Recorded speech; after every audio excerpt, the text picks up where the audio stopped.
chung đây đây nó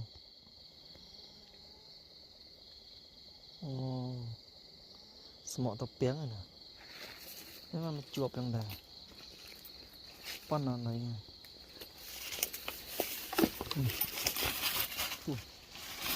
thấy con chuột anh vô bảy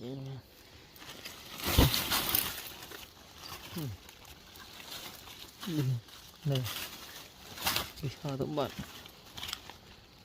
phần nào này phần muôn mùi này không phần muôn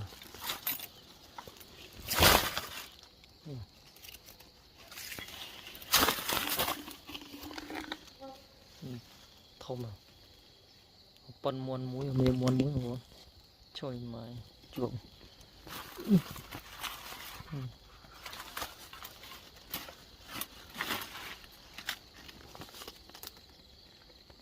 không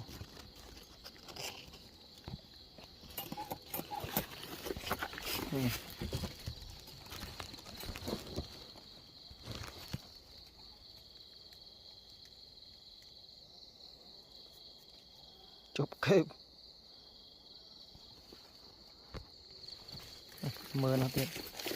miền chuộng tiệt mưa nó mưa tiệt đó thịt miền chuộng mũi tiện tân á về nhau đã lấy này lấy nấy ná này tiệt về bắt kẹp áo của nó ná tân lấy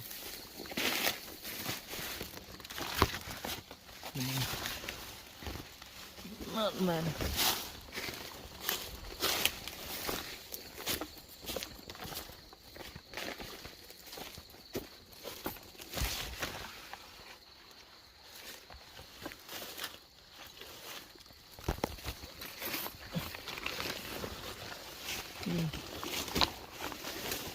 thật lo sao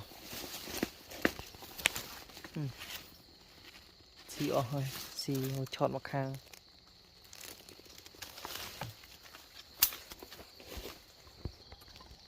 mưa nó tiết